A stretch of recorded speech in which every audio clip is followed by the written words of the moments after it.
Okay, Hogs, by nightfall I want this camp in inspection order. Do you read me loud and clear? Yes, sir.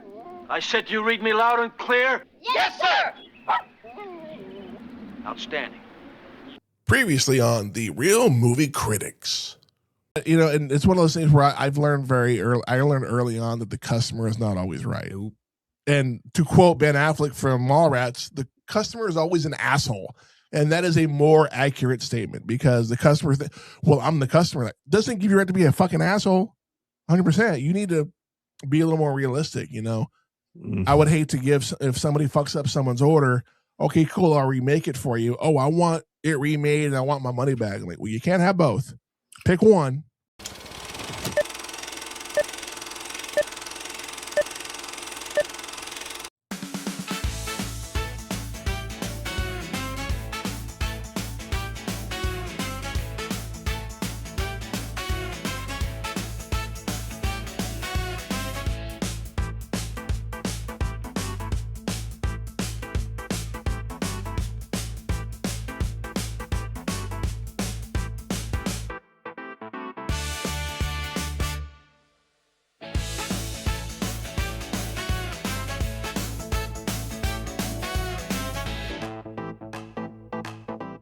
Hello, everyone, and welcome to a new episode of The Real Movie Critics, real reviews by real fans.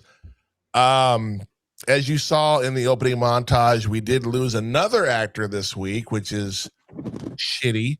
Robert Duvall, a very well, I think he was Academy Award-winning actor as well in such big movies as like The Godfather, The Great Santini. I think it was called Two Lions, I think is the name of that movie, or Secondhand Lion. Secondhand Lions, yeah. I think that's the one, yeah. So, oh, I'm sorry, Scuba. Are you gonna recite the chant for this movie that we're doing today? You know, you're not supposed to read that shit, man. You know, that's bad news, man. See, you're smarter than the guy in this movie. I'll tell you that right now, because he knew there was bad shit, but yet he did it anyway. Dude, it was wrapped in a bag with barbed fucking wire. I mean, come on, that doesn't that tell you, leave it alone? But I think it even said, "Don't say this," but whatever. Yeah, anyway, if you haven't figured it out by now, we're going to be reviewing the remake of Evil Dead that premiered on April 5th, 2013. I'm going to skip down to the budget for this one. Budget was $17 million. Opening weekend was 25, so they made their money back, and then the box office earnings was just a little over 97 million. So by that standard, it was a success, enough to have, like, I think 2 sequels, 1 or 2. I forget how many they did. I know there was Evil Dead Rise. They're not technically sequels yet. Yeah, not technically. They haven't really. They haven't tied together yet. And the movie was directed by Fede Alvarez. I've never heard of Fede Alvarez. Fede Alvarez, whatever. Never heard of him. This is the first movie I've seen him do. Or am I wrong?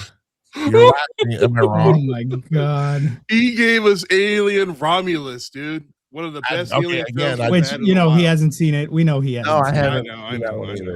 Yeah. I know. Wow. Way to laugh at me for a movie I've never seen. You've seen it? Oh wait, no, you haven't. Dick. We're not laughing at you. I mean, we're not laughing with you. We're laughing at you. Yeah, I just want to make that abundantly clear. I know. Our cast today is Jane Levy as Mia, who, wow, holy fuck, she was impressive. Mm-hmm. I would put her up there with Sienna from the Terrifier movie because she was impressive. Shiloh Fernandez as David, the shitty brother that left her. We'll talk about that later. Jessica Lucas as Olivia, Elizabeth Blackmore as Natalie, and Lou Taylor Pucci as Eric. So only 5 people, 6 if you count the actual entity at the end of the movie, or 7 if you count the post-credit scene. Don't forget about the dog. Grandpa. Don't forget about Grandpa. Grandpa. Fun facts. We got a couple of fun facts for this one, and we talked about this right before we went to record. This movie used 70,000 gallons in fake blood, with 50K of it used in the final scene alone. And until recently, this movie held the world record for the most fake blood used in a movie. And it just recently, within the last month, got surpassed by one movie. And that is the what is his name? Markiplier? Is it Markiplier that did Iron Lung? Oh, yeah, Iron Lung. Yeah. Iron Lung surpassed it by using 80,000 gallons of actual fake blood. Yeah, so that is now the world record holder. We do have 2 new Evil Dead movies coming out, so maybe one of them will surpass it. We shall see. When it rains blood, that's. Dude, I was waiting for fucking Slayer to start playing in that scene.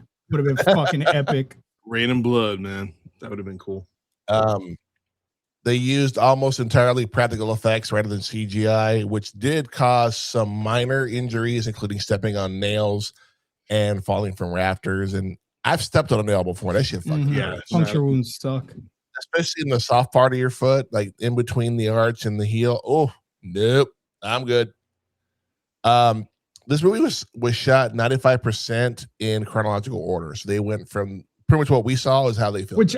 Which I feel is usually the best way to film because it makes editing so much easier. Yep. I agree. Was shot in a remote area of Tennessee with a cabin that was designed to be secluded and unsettling. So I guess they didn't use the same one from the original. So the original cabin no longer exists. No, that thing was already run down to begin with, even back then. But I believe it got torn down, and you can actually buy pieces of it online. Oh. The iconic chainsaw that they teased a couple of times in this movie was fully functional, with the production team using reverse teeth to ensure it didn't actually cut anyone. So they just flipped the chain around. But that still would cause a burn if it hit you. If it hit you, yeah, but that's why you rehearse shit. Bruce Campbell, who was the star of the original one, was hesitant about a remake, but approved of the project when he learned it would feature new characters rather than recasting his iconic role. I can get behind that because that's the thing I hate about reboots. They just retell the same story again. And I'm like, I don't need to see this again, and even when it comes to origin stories, like that's the one thing that I did like about the MCU Spider-Man is we didn't get an origin story. I don't need to see Uncle Ben die again. We've seen it twice. I don't need to see it a third time. If Uncle Ben even exists in that fucking universe, because we have never been given a clear. That is true, because Aunt May is the one that said with that was our Uncle Ben moment of the franchise or of that particular series. Yeah. So it was originally given an NC-17 rating before it was edited down to an R. I can only imagine how much gore they had to shit, gotta cut that out. And we gotta cut that out. I can't imagine having to edit the movie from an NC-17 to an R. Like how much don't take much. It's not much. No, it's a very fine line. But I understand there is an unrated edition of this movie. There is. I'm curious about that one now. I'm gonna have to watch that. Gore. The director insisted on no cheap jump scares and avoided using pop songs, focusing instead on the building of tension, which worked because I jumped. I was like, "Oh, you fucking asshole!" You know how many times I jumped in this movie? Zero. Yeah, because you've seen it before. This is my first time watching it. Well, you can ask dipshit down here. The first time I saw Jaws, I forget what. I know what scene it was. It was the scene when he's like, slow ahead. I'll go slow ahead. Come here and chump some of this shit. And the shark comes out of the water. He's like, God damn. I was like, and it's funny because I've seen that video a million times, and you would think I'd be prepared for that. But yeah. But in this movie, I was laying in bed watching it. I just kind of like, oh fuck, okay, cool. Now normally I would talk about the movie because most of the movies we talk about I've seen multiple times, but because it is Scuba's birthday and we're recording the day before his birthday, so first we want to say Happy birthday to Lord Scuba-Cabra. Thank you very Happy much. birthday, man. Thank you. So I am going to hand the baton over to Scuba and let him talk about this movie, and we will interject. So, All right. the stage is So yours, I want to sir. start off by saying the very first time that I watched this movie, I absolutely hated it. I felt like Really? it just did not stick with the theme of the original films. Yes, we had demons. Yes, we had, some gore, but it was missing something. It was missing that comedic aspect that we got from Ash. Evil Dead 2 is one of my favorite films, and it's very slapsticky. It's a great fucking movie. Bruce Campbell just fucking kills it in that movie. Yeah. And so when I watched this, I went in with the expectation of, like you said, it's a remake. This movie is not a remake. This movie is 100% a reboot of the Evil Dead franchise. Now, the first time I watched it, I walked out during the credits. I didn't appreciate it for what it was. It wasn't until it came out on physical that I bought it. I watched it again to give it a second chance. And I sat through the entire credits. And at the end of this fucking movie, that one little fucking clip we get of Ash, spoiler alert if you haven't seen it, it's fucking 2026. You've had 13 years. Yeah. Just adding that little clip of Ash saying Groovy sold the whole fucking movie for me. But let me tell you why. What was balls deep into this series called Hail to the Queen. And it is essentially Ash hopping through different universes and finding versions of himself. This version of Ash was a female. And I'm like, oh, okay, cool. That's what this is. Mia is the female iteration of Ash in this realm. So what we see at the end isn't just them giving a nod to Ash. That was Ash actually watching what was going on in this universe from afar. So the whole Groovy was like, cool, I found her. That's her. That was good. Yeah. So so this movie starts off in very, very, very familiar territory. We get the cabin in the woods. We get a group of people. That's what we get in the original. Cool. They're all different characters. None of them are any character that we ever saw before. But it leads you to believe that the movie will play out exactly the way the first one did. And then we're given a curveball. Mia is, in fact, the main protagonist. We're led to believe that David is going to be the one, just the way Ash was, that was the final survivor. And then, of course, we see throughout the film, after all these bad things happen, that he's not. It's Mia. I love that. I love that curveball in this film. I love the fact that we get little nods to the OG Evil Dead. For instance, I don't know if you noticed it, Chris. Ash's car is the car that Mia's sitting on. Oh, fuck. I did not notice that. When they first Jesus. arrive, she's sitting there. That's Ash's car. Whoa. So did this take place at the same cabin? Maybe, maybe not. We don't know until the final end, and we see that it's a completely different, world. But in the world of Evil Dead, and we see it in Army of Darkness, there's 3 books.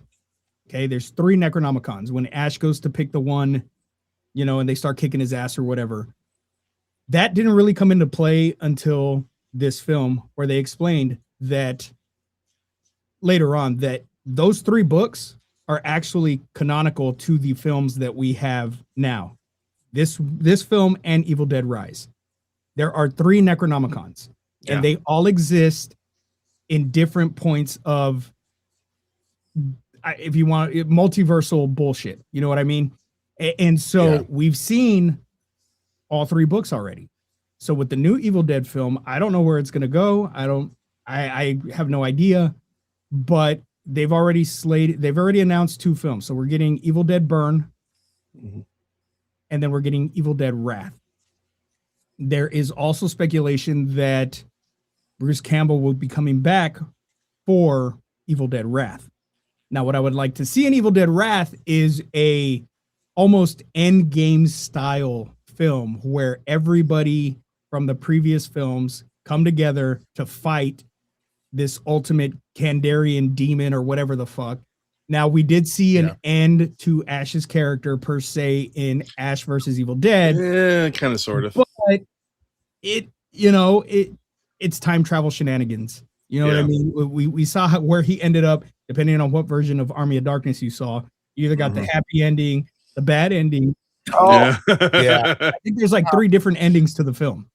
I went too far. At least 2 that I'm aware of, Yeah, there's that one, and then there's the happy ending where we see, he's there in the store or whatever. But so it can go anywhere. And that's the great thing about Evil Dead, is that once they start tying all of these in together, and once they confirm that, yes, this movie exists in the original Evil Dead universe, that's what makes this movie great. The gore in it is phenomenal. It took me watching it for Gore and More a couple of years ago for me to sit down and realize exactly how much I love this film. It is such a great movie. The premise is great. The characters are grounded characters. They're people that we know.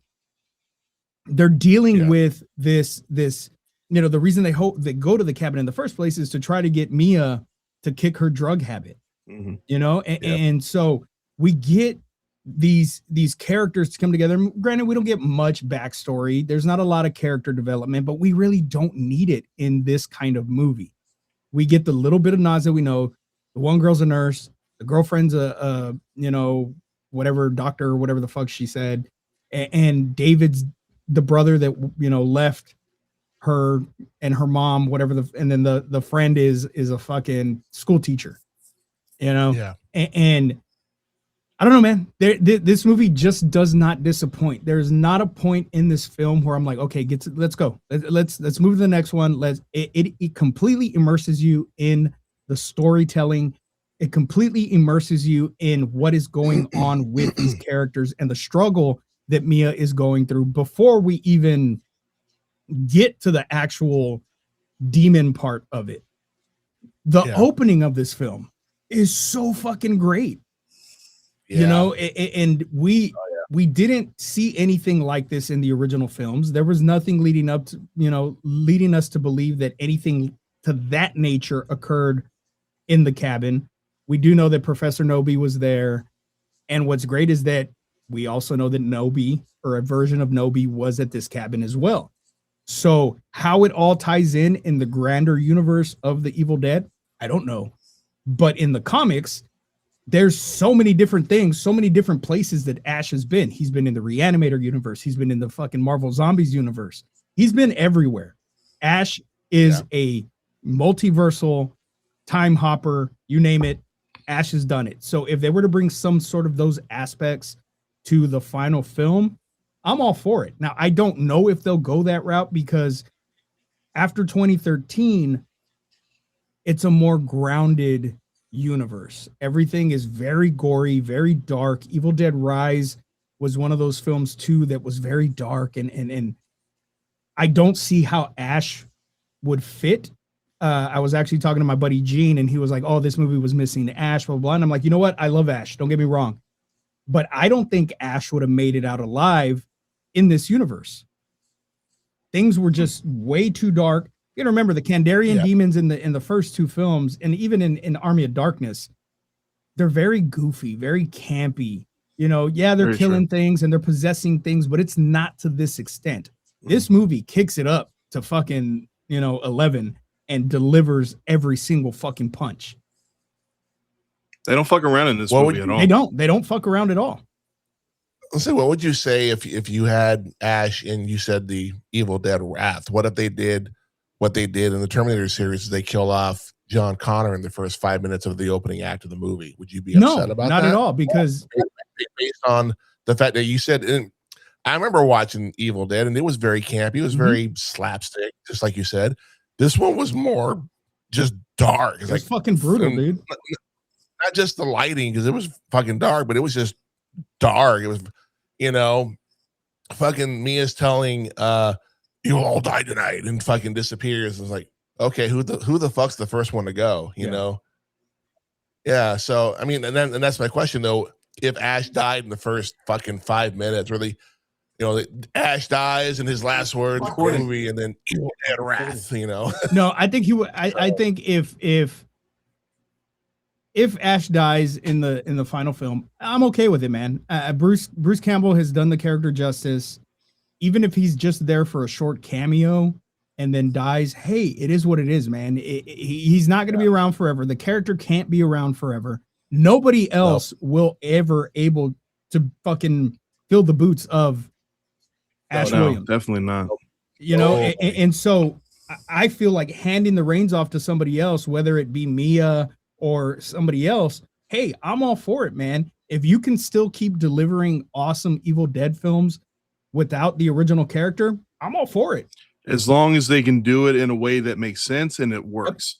If you do it some half-ass way, you're just going to piss me and the rest of the fans off. Period. Well, Mia's already halfway there. She did pry her own arm off and put the chainsaw or put her hand in the chainsaw and chop the demon to death at the end of the movie. So she's already halfway there. Which I am so glad that we still get the possessed hand, which is one of my all-time favorite scenes in Evil Dead 2 is when fucking Ash starts beating the shit out of himself and then cuts the hand off. Very comical. Yeah. We get that same scene, and it is nothing like it is in Evil Dead 2. It is grotesque. It's painful. And it just, like I said, it takes bits of the originals, Evil Dead 1 and 2, and just amplifies them. It grounded it a little bit. And so, but I love that it's not Mia cutting her hand off. It's not David cutting his hand off. It's just a random side character. It was the girlfriend, yeah. Yeah. She's a throwaway character. She's there for cannon fodder. She kind of is, yeah. And so, but I love that it's her, because then you're like, well, what the fuck? Like, so we get 2 hand amputations in this, and the way Mia loses her arm or her hand, I will say, is a lot more painful looking than Ash chopping off his own fucking hand with a chainsaw. Yeah, because that G weighs a couple tons, and it's just flattened her hand. I mean, her wrist was broken at that point anyway, so it's like you're just ripping the bone off at that point. Yeah, but goddamn, dude. I mean, she rips it off like a boss too. Like, goddamn. And then when we finally get the scene where, she does jam her hand in the chainsaw, it's like, fuck yeah, let's go. Yeah. And granted, she's not Ash, and she was not meant to be Ash. She is her own character who went through something similar that Ash went through and prevailed. She is the chosen one of that realm, per se. We never got any confirmation on what if anything occurred after the fact. There's nothing, we don't even get nods of it in Evil Dead Rise. No, but, not a bit. But this movie, even as a standalone film, is fucking amazing. I don't have anything bad to say about this film. Makeup was on point. I love the fact that they relied heavily on practical effects. I am a practical effect kind of guy. I am a sucker for practical effects. CGI when needed, but as a whole effect, no. Practical effects is always the way to go. See, God. I was gonna say, my question to Mia would be at this point that she did have a drug issue. She did OD and was legally dead for a moment. I wonder if this was her moment of clarity, that she's like, nope, I'm not doing drugs ever. Was this the moment of clarity? It is no. It is the moment of clarity, because when she was possessed by the Deadite, she was in hell. The Deadite was not lying. She was not in that body anymore. She was in hell. Everything that the Deadite said was happening to her was happening. That's the fucking wake up call. That is why when she came back, she's not going back to drugs. There's no fucking way that this character goes back to her old ways. She hit rock bottom, literally rock bottom. I mean, and she's died twice. And the first time, nothing happened. She came back, and so she continued her ways because she did not see what happens when you truly get sent to hell or whatever, and these demons, they fucking did their thing. I mean, if she died twice, I hear if you died a third time, you get a free toaster. So, Well, I want a taco, goddammit. You know, the whole drug addiction thing, I thought that was so clever how they handled that. The fact that, you know, things start to go to shit for her, you know, and everybody just thinks that it's withdrawals. That nobody wants to believe anything that's going on with her, but it's like she knows exactly what's happening. Even the fact that she can smell the shit in the basement, but nobody else can smell it, but her senses were so heightened at that point in time. Well, I just thought it was clever. It's great too because it makes her the weakest of the bunch. So you don't think that she's going to be the one to survive till the very end because she's the first one possessed. Everything bad is happening to her. And the fact that she is going through withdrawals and she is drug addicted shows that she is the weakest of the bunch. And that's who the demons focus on anyways, whoever the weakest is. You take out the weak link first. Can we talk about Mia puking on the fucking nurse? Like just that. Hey, it's disgusting. Yeah. And with her being a nurse, and I've known a couple of nurses in my life and a couple of nurse practitioners, and they get fluids on them, they wig the fuck out. They are, because you don't know what that person may have, if they've got hepatitis or they've got AIDS or they got whatever. So her wigging out the way she did was spot on accurate because, you know, they're in her washing her face and trying to get she's just a ball of nerves and she's like, oh my God, what does she give me? What do I have? Which it didn't matter. She ended up cutting off her own fucking face anyway. Yeah, so. dude, it's fucking brutal, bro. Everything that happens to everybody in this film is fucking brutal. And then it's also great too because we completely kind of forget about the teacher. We forget about him. And we've, you know, because he died. So we're just like, oh, cool. Obviously, the demons didn't forget about him because when we get what we think is going to be a happy ending, and it leads you to that point where you're like, oh, the movie's over. Cool. They survive, you know? And the movie could have ended with them leaving. And dude. Yeah, but that's too easy. No, and it is. But that's what I love about this movie because you get that curveball. Mm-hmm. And you're like, oh, shit, I forgot about him. Now, if David would have just got the keys and left, he'd have been okay. He would have been okay. And there would have been 2 survivors in this movie. Would we have gotten that awesome battle at the end? I don't know. But no. But then again, the teacher, Eric, kind of deserved because he's the one that summoned everything. He's, you know, the smartest dude in the fucking room. And he's like, a fool. There's always one. Just he's like a goddamn fool. Ash was the one who read from the book in the first one. You know what I mean? There's always somebody that's going to fuck it. And I know you've never seen Evil Dead Rise, but I'm gonna have to watch it now. The little boy is the one that reads from the book, and the way that they find the Necronomicon is actually kind of clever, in my opinion. But this, I was gonna say, didn't in Evil Dead 2 when Ash was at the cabin, wasn't he waiting for someone to show up with him? I could have sworn he was like doing a rendezvous or something. I don't remember. So Evil Dead 2, when at the beginning of the film is just a retelling of Evil Dead 1 without all the other characters. Yeah. So we don't get to see that, you know, he had his friends there and everybody else that died. We just see Ash and his girlfriend up there for a romantic weekend. They just kind of summarized everything that occurred in the first one. He wasn't expecting anybody else. But it's the Nobi's cabin. The daughter shows up and, you know, gets those 2 rednecks to take her to the cabin because the road's out, whatever the fuck. And that's how we get this new group of people to show up at the cabin in part 2. Yeah, it's the last time I saw Evil Dead 2 and was at the Draft House when we went and saw. Dude, that was a long time ago. Evil Dead 2 and I think Army of Darkness, or was it Evil Dead 1? It was Evil Dead 2 and then Army of Darkness, which is fine considering what he said that the second movie recaps the first movie within like 5 minutes or whatever. So yeah. And that was my first. I remember that being my first question. Like, do I need to watch the first one? He's like, no. They recap it in the first 10 minutes of the movie. I'm like, oh, okay. And cool. I will say this: whatever. There are very, very few films where the reboot surpasses the original, and this is one of them. Oh yeah, this is one of them. Yeah. I will die on that hill.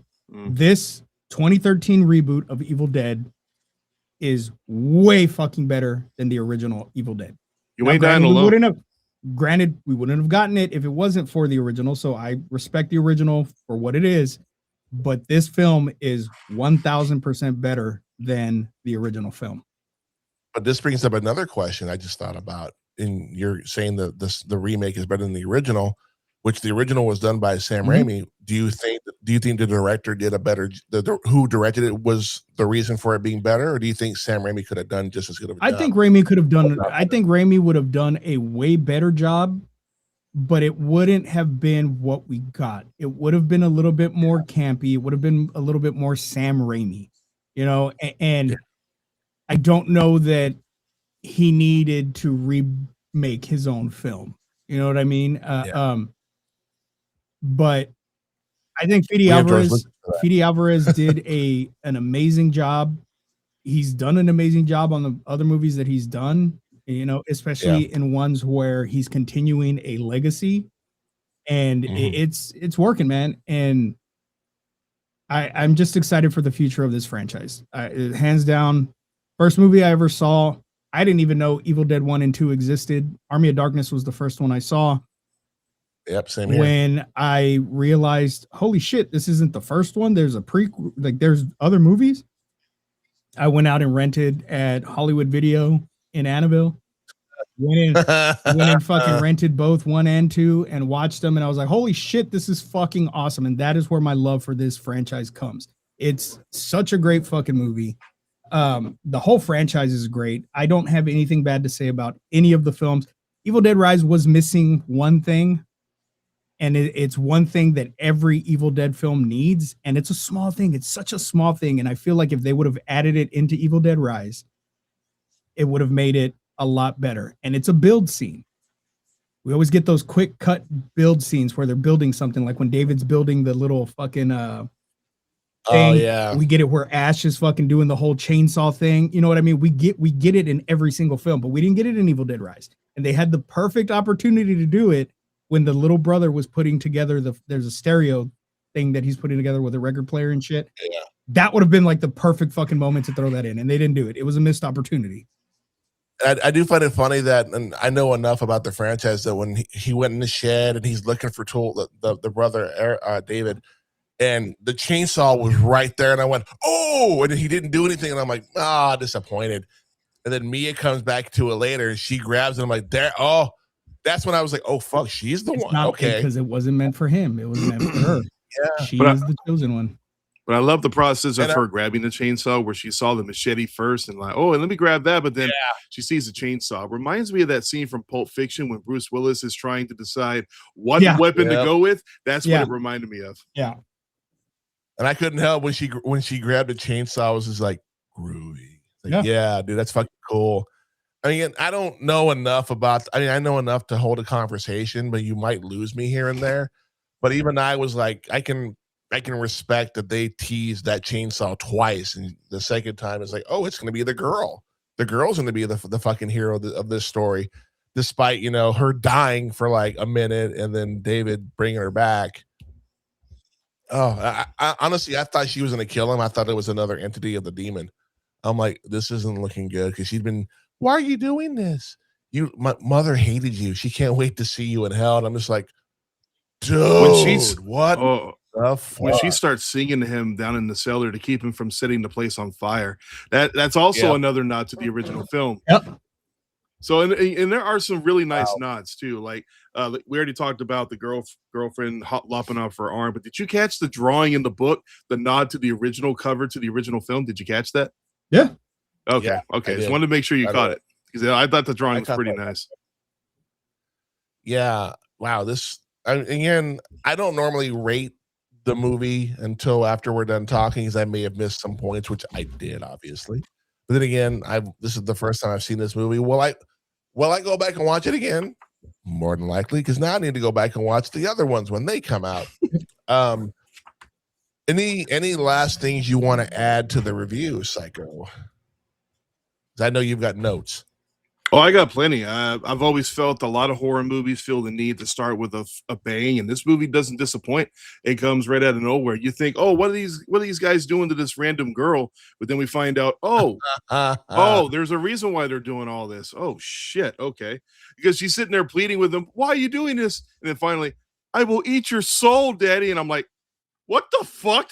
But I think they fucked up in that scene. Well, not fucked up, but I think the people that were doing the the chant and all that, you're supposed to burn them alive. I don't think she was done burning because he shot her in the fucking head. So she wasn't totally cleansed. Well, she wasn't totally cleansed, but the thing was, it was dormant. Yeah, for a while. It was fine until fucking dickbag read from the book.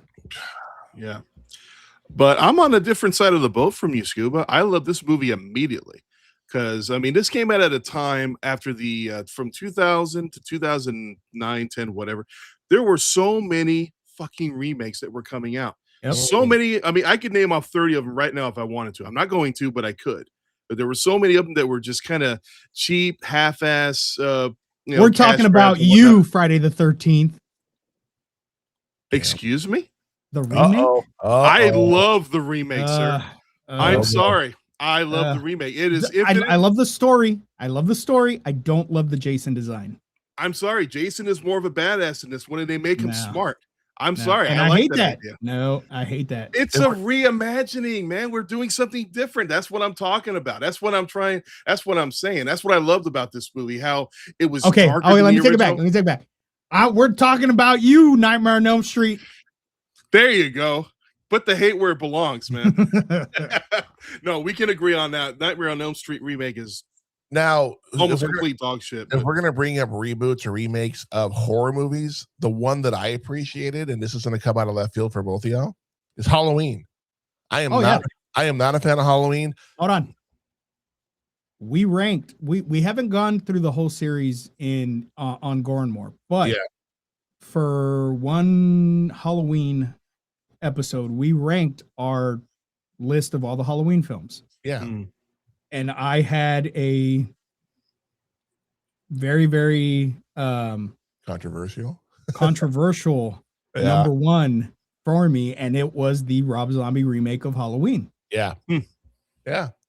And for me, I mean, I've seen the original Halloween, and I was always like even with Nightmare on Elm Street, we know why Freddy's the way he is. He was pedophile. He was burned by a bunch of the parents.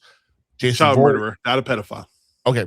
Well, they changed it in the remake. That's one of the things I did not like. So, well, in the original script for the Wes Craven one, in the original script, he was a pedophile, but they changed it because something there was something was going on in the news or something about a pedophile that had been caught or something, and they just didn't want to put that bad taste in people's mouths with making him that. So they just made him a child killer. And I think it works better that way. I don't want it does. I didn't care for the whole pedophilia thing in the remake. I was like, but I mean, even in the later sequels, you kind of get those nods that he's into, that's more of a personal interpretation of the viewer's aspect, in my opinion. But with the Friday the 13th movies, he was drowned. The bunch of kids at the camp drowned him, and so he's out. Well, the mother was the first villain, for those that don't know, and then he does his thing.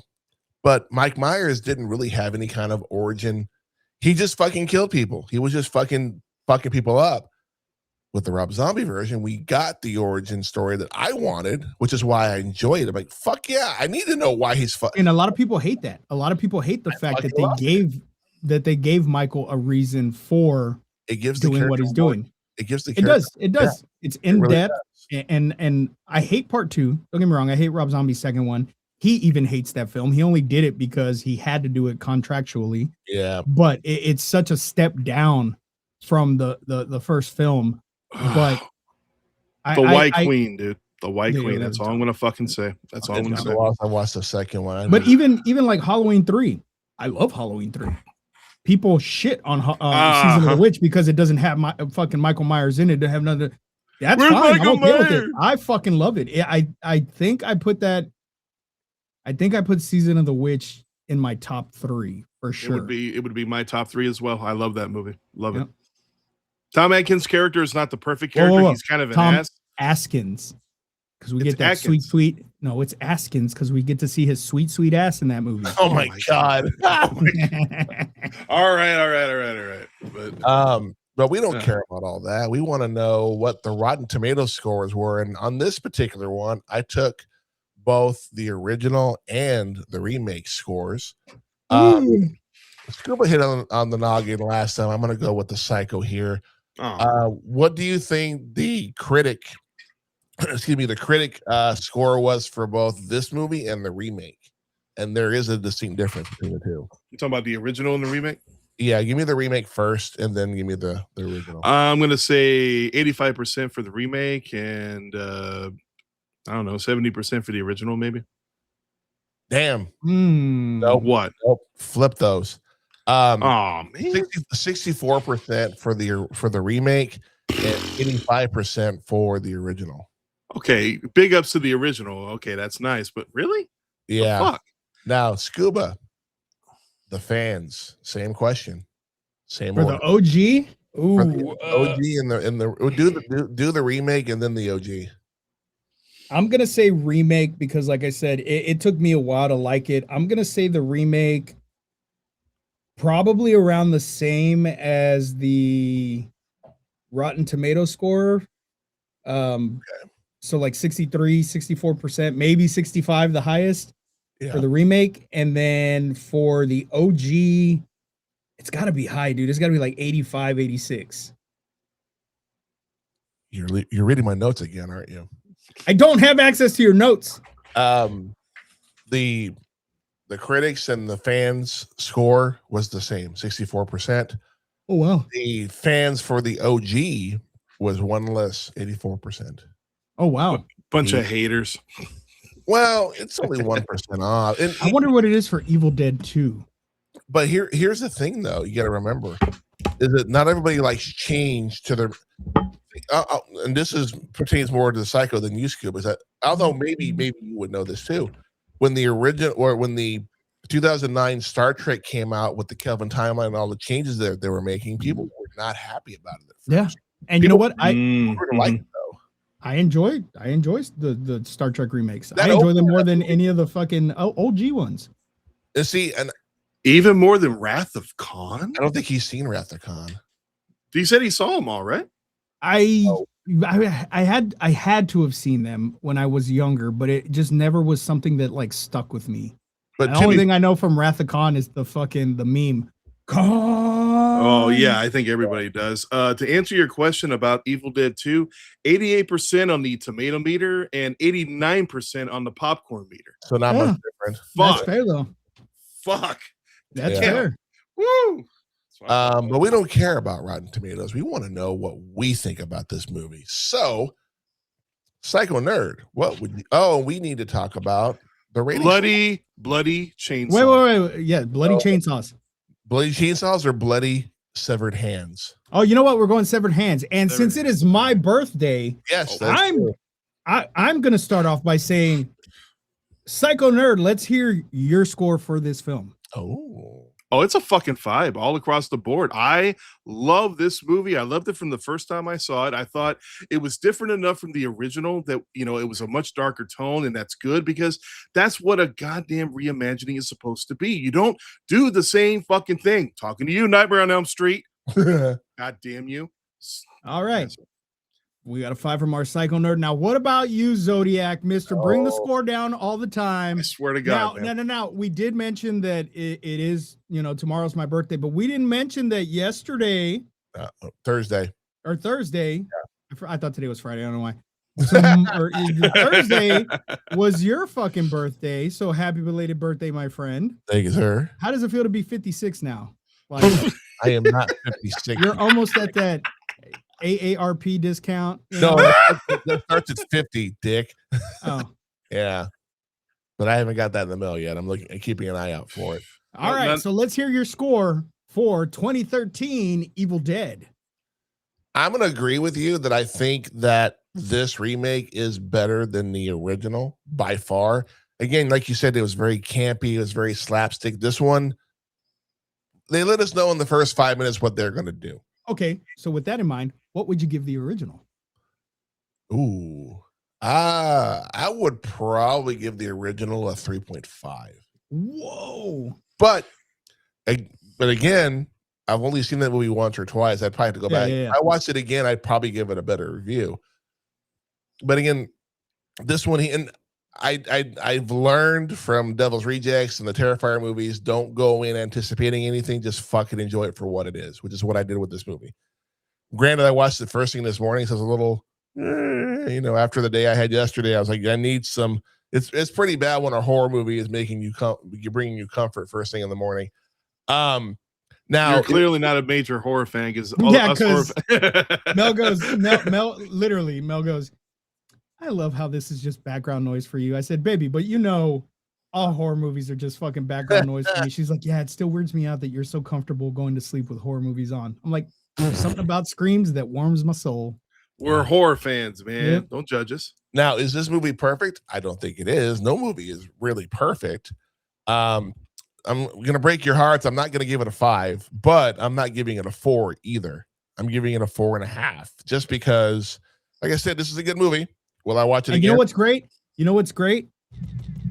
What? Since it's my birthday, I'm giving you an extra 0.5, and I'm giving this movie a 5 as well. So, ladies and gentlemen, Evil Dead 2013 gets a 5. 5, 5, 5. Wow. 5, 5, 5. Wow. Yeah, I couldn't help 5, 5, 5, 5, 5. It's gonna be 5. Wow. Overwritten on my own fucking show.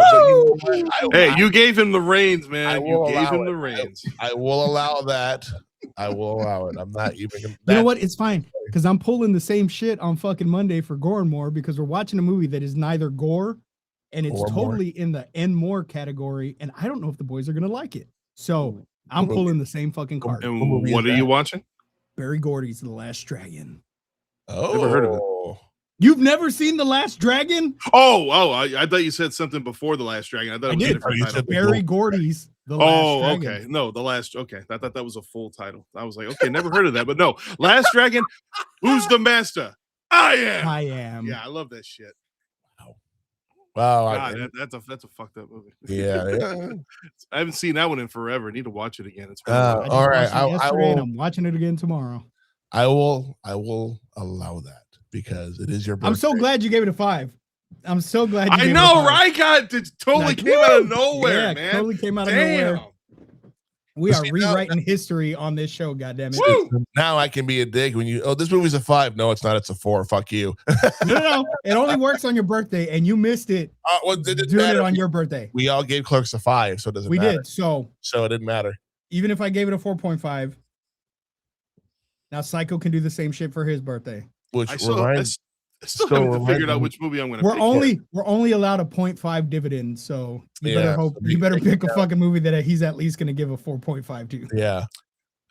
I'm still debating on that. On the books, he has picked Spaceballs for his movie, but that's not. I did, but now I'm thinking twice. I'm like, maybe I want him to watch something he's never seen before that might knock his socks off. I was debating on a few different ideas, like The Menu. I was thinking about The Menu because I fucking love The Menu. That was my favorite movie of the year. It came out, I think, 2022. What? So of course you do, you tubby bastard. Fuck you. It's got Ray Fiennes, motherfucker. Come on. Ray Fiennes. It's got Ray Fiennes. Thank you very much. Make him watch Malignant. You want to talk about a fucking curveball? What? If I'm going to do Hereditary, dude. Oh my god, that would be the one to go. No, what was the one? Fuck. Oh my god. Was it Let Me In? No, not Let Me In. Let the Right One In or something with the hand. I know. I know what you're talking about. Oh my god. What the fuck? The guys that did Bring Her Back. That was their second movie. Yes. Oh my god. Oh shit. What the fuck is the title? God damn. I can't think of the title. Those that are watching and listening, if you know what movie they're talking about, please comment. Oh my lord. Let us know because I have no fucking clue what they're talking about. Dude, it's like on the tip of my tongue. I know, it's right there. And I can't think of it. We're gonna hit the stop recording button, and as soon as I do, you're gonna go, it's fill in the blank. I guarantee it. Every time. Shit. But this will conclude this particular review of the Evil Dead remake from 2013. Looking ahead in the schedule, we have March coming up. Scream 7 comes out. Talk to me. Yeah, I just typed it. I just typed it in the chat. He would shit his pants with that movie. Wow. Wow. Anyways, what do we have coming up in March? Our first new movie of the year, Scream Ooh. 7, comes out next weekend. We'll be checking that. We'll be reviewing that. We'll coordinate that after we're done recording here. I am going to try my best to go watch it. Mel just got another job, and she's now working at Rockets as well. So if I can swing it, I won't be able to watch it Thursday, but I may be able to get up early Saturday and go watch it Saturday. I'm thinking, So if I was actually thinking the same thing, Ashley. So if I can swing it and watch it Saturday, we'll go watch it. I'm not super stoked for it. Yeah. But I'm itchy, I've seen, but... I'm invested in the Scream franchise. I want to see where it goes. So we'll see. But again, we'll be doing Scream 7. We'll probably record that on Saturday, and then throw it out on Monday. Because March is St. Patrick's Day month, we'll be doing 3 movies with I guess a leprechaun or a St. Patrick's Day Irish theme to it. We'll be doing Boondock Saints. Fuck yeah. The Departed. Yeah. Ooh. And the original Leprechaun. Hey. The The first time where it's a horror movie and we're like, man. Oh, dude, I saw that movie for the first time not even like 2 years ago at the Draft House. Hated it. Did not like it at all. It's got its charms. A little. But it's very dated for sure. I want to be gold. It's like, okay, we got it. You want your gold. Fuck you, Lucky Charms. Fuck you, Lucky Charms. That's great. It does have Jennifer Aniston in it, though. Oh, all kinds of oranges, but yeah. And we're going to end the month of March with one of my personal favorite movies. I think everybody here likes this movie as well. Employee of the Month. This is an 81 Honda. How dare you? Definitely we got a full month. And then for WrestleMania weekend, we're going to be doing No Holds Barred. That'll be coming up in April. Fuck that. Ready to Rumble. God, I don't want to watch that movie. Are you fucking stupid? That movie is so good. Movie. Love it. I just watched No Hold Barred the other like a couple of months ago. Yeah. We don't always review good movies, though. We don't. We can watch shitty movies, but Well, according to y'all, we're going to be reviewing Green Lantern. That's a shitty movie.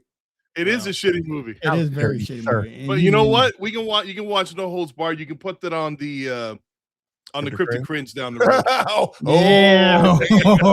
You can be my special guest for that one. I like that. I like that idea, actually. I'm down. All right, fine. Well, Ready to Rumble. I'm not the biggest fan of that movie, but I'll fucking watch it. Dude, that movie is fucking great. How do you love Clerks and Clerks 2, but you don't love Ready to Rumble? I mean, it's such an absurd, stupid fucking movie. It really is. I see why people don't like it, but I love it. Oliver Platt, love him in that movie. Mm-hmm. And we get John Cena in the movie too for like a second in an unnamed role. Of course, you had to bring that shit up. Well, you really can't see him, but he's there. That's how he came up with the tagline, because he was like, "Oh, I was in Ready to Rumble," and people were like, "Where are you at?" And he's like, "You can't see me." Wouldn't it be funny? Hey, wouldn't it be funny if that's how it really happened? That's not how it really happened. But yeah. But anyway, that's upcoming in the month of March, and then looking ahead to WrestleMania season. But before we close out, Psycho Nerd, promote your shit. Yes, you can find me on YouTube currently. I have the Repeat Movie Viewer. That's the name of my YouTube channel. My subscription has gone up in the past week, and it's making my head spin. I did that video about 17 subscribers. I'm already up to like 23 all of a sudden. Like, thank you very much. I appreciate it. There hasn't been a lot of content the last couple of days, only because of the work schedule kind of fucked me. But that's okay. We got more shit coming. Don't even worry about that. And also my podcast is on the same channel, Psycho Nerd Podcast. Check it out. We got new episodes coming. Lord Scuba-Cabra. Well, as you all know, I have Gore and More. If people love horror movies or movies in general, because now we're dipping our toes into other genres instead of just horror. You can tune in on Mondays, 6 p.m. our time here on Facebook or on our YouTube page. Let's see, what else do I got going on? All content. I keep saying all content. Apex Championship Entertainment. If you love backyard wrestling, we are your company for the best goddamn backyard wrestling in the Coastal Bend. Give us a view on YouTube, follow our Facebook page, all that cool shit. And I would like to announce here, I already made the TikTok announcement. I haven't put it on Facebook yet. Yep. But I will be starting my new show very soon. I am doing a new podcast called Real Crimes, and it is going to be an in-depth dive into murders that occurred in horror films. So I will be discussing horror movies as if they really occurred. I will be placing myself in that universe as a podcaster, talking about the murders, analyzing them, giving you police versions of what occurred. Episode 1 will be the Crystal Lake murders.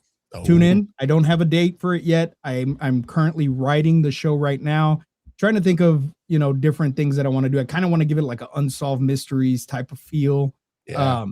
In the vein of it being a true crime podcast with these made up crimes, but it'll be a way to analyze these films in a way that somebody never has before, and deep diving into the psyche of the killers or killer per se. And then, it like I said, the first one will be Crystal Lake Murders. That'll be solely focused on Pamela Voorhees and her motives and everything that occurred, the victims that she killed. And so tune in to Real Crimes. Once I have a release date, it'll be all over Facebook, TikTok. My TikTok is Lord_Scuba-Cabra. Give me a follow and be ready for some awesomeness. And You're gonna do it like a documentary, right? It's gonna be like a documentary. Well, it's gonna be podcast style. What I really, really would love to do is to have like dramatical reenactments thrown in there as well. But I don't have the production budget for it. It'd be really awesome. But unfortunately, I don't have the money for that. So it's just going to be a mockumentary of types of sorts in a podcast form. Why not bring it in other people to kind of speak their mind as if they're being interviewed?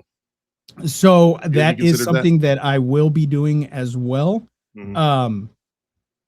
I actually reached out to a couple of people that actually were in the film. Oh, nice. To see if they would be interested in talking. Now, granted, of course, I can't talk to any of the main cast because for the most part, they died in the fucking series, but there's side characters and stuff that are on some of the Friday the 13th groups that I'm in.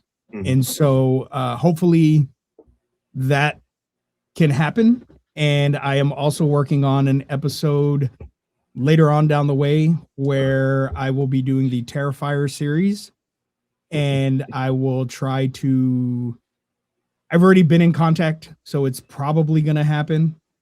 And I will be doing a pretty cool fucking interview for that one. That's all I'm going to say. Nice.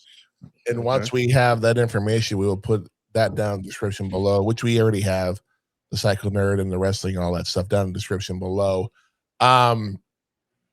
We are only sitting at 11 subscribers on YouTube. I want that number to be up to 25 by the end of March. Let's make this happen. Do it for my birthday. Do it for me. Do it because it's free. All you gotta do is click the follow button and click the bell notification saying, hey, a new movie review is coming out. These guys are fucking awesome. Let's fucking listen to what they gotta say. I am 34 years old tomorrow.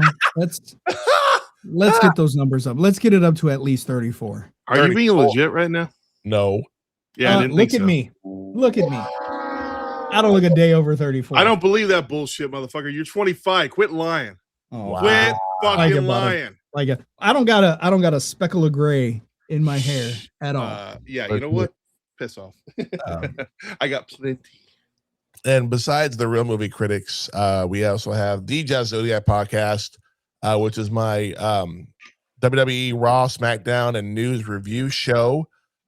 We drop that episode on Mondays at noon Central Standard Time.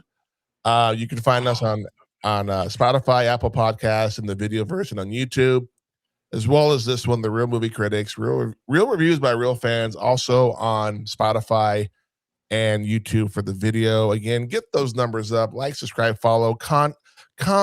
We had a comment on TikTok, and it was about Scream 7. It wasn't even about the movie we were talking about. It was about looking forward to Scream 7, which I thought was hilarious. But yeah, let's get those numbers up, guys. Let's get up to at least 25 by the end of March. We have time. Get it Speaking up. of Speaking of Screen 7, you know what? I had to go on TikTok and repost my video that I did last year where I talked about the stupidity of the naming of the fifth Scream movie where it didn't have Scream 5, even though Scream 6 used the M with the V1. And I made a video about why couldn't you use the V in the fucking word Scream for that one? I actually pointed it out. Like, how do you mess that up? How do you mess that up? I mean, I don't get it. Know. But whatever. Oh, Scuba, ladies and gentlemen, uh-oh. The wife just flashed me her boobies and said it's time to go. Yeah, I don't want to cock block you again this time. So no, I'm joking. No. Time to make another baby. She just pointed at, mind you, I've been stuck at home with the kids. I've been going crazy.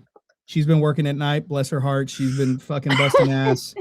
I've been busting ass, and she just popped her head in and said, I got us a babysitter. We're going to the movies. Hurry the fuck up. Hell yeah.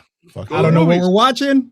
I have no fucking idea, but we got a babysitter. It is a joyous day. And yeah, all hail Lord Scuba. I can totally relate to that. I can give you suggestions.